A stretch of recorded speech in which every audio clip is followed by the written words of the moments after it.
కళ్ళతో చూసినట్టు తెలిసిన వాళ్ళు చెప్తే విన్నట్టు చెప్పారు. అందువల్ల అది కల కాదు, అలేఖ్య చెప్పుంటుందని నా అనుమానం.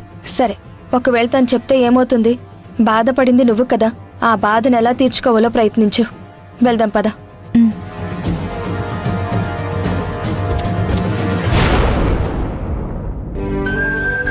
రే, వీళ్ళు ఇంకా రాలేదేంట్రా? అక్కడ ఏమైందో ఏంటో నన్ను కంగారుగా ఉంది. ఏమవుతుంది? ఇలా ప్రతిసారి భయపడితే ఎలా? వెళ్ళింది మంచి విషయం మీదే కదా. ఇష్టం అయితే సరే తీసుకెళ్తా అంటది, లేదంటే కుదరదు అంటది, అంతే కదా.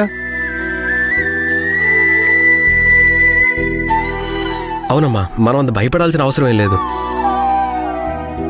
మరీ అంతగా అవమానిస్తే చూస్తూ ఊరుకుంటామేంటమ్మా? పద్ధతిగా మాట్లాడడానికి వెళ్ళినప్పుడు కూడా మా మమ్మీ ఏదైనా మాట్లాడితే నేనెందుకు ఊరుకుంటాను? నేను మాట్లాడతాను కదా. అదిగో మాటల్లోనే వచ్చేశారు. రండమ్మా, కూర్చోండి. ఏమ్మా, మాట్లాడారా? బానే మాట్లాడిందా? గౌరవంగానే చూసిందా? బానే మాట్లాడిందమ్మా, ఇబ్బంది ఏం లేదు. మంచి రోజు చూసి వాళ్లే వచ్చి మన శౌర్యని, సిద్ధార్థని తీసుకెళ్తారన్నారు.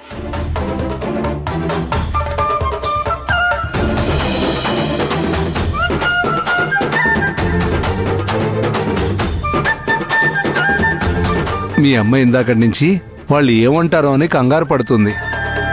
మొత్తానికి శుభవార్తతో వచ్చారు.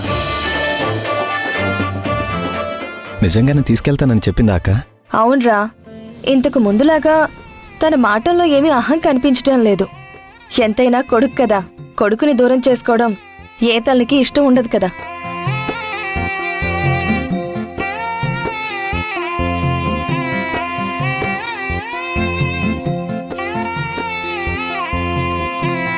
భూమి, నువ్వేంటి అలా ఉన్నావు? ఏం లేదు బావగారు, బానే ఉన్నాను.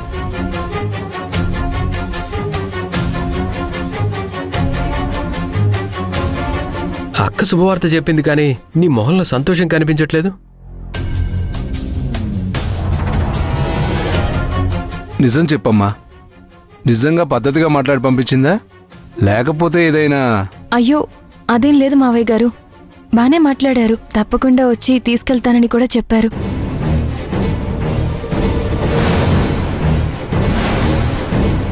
మొత్తానికి నా కూతురికి అత్తారింటికెళ్లే రోజు వచ్చేసిందనమాట.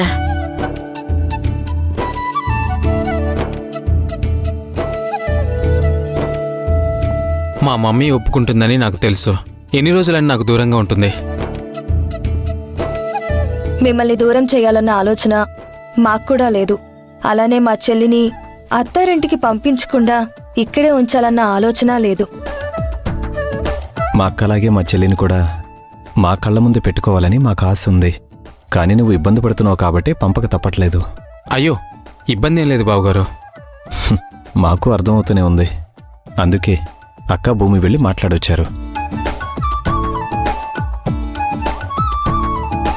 సరే, ఏదైనా మంచిగా జరిగింది. మీ అమ్మగారి వచ్చి తీసుకెళ్తాను అంటున్నారు కాబట్టి ఇక మాకు ఏ ఇబ్బంది లేదు.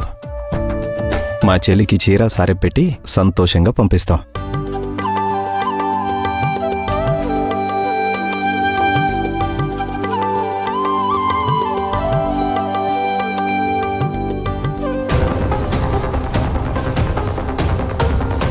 ఏమైంది భూమి? అబ్బే, ఏం లేదు బావగారు, కొంచెం నీరసంగా ఉందంతే.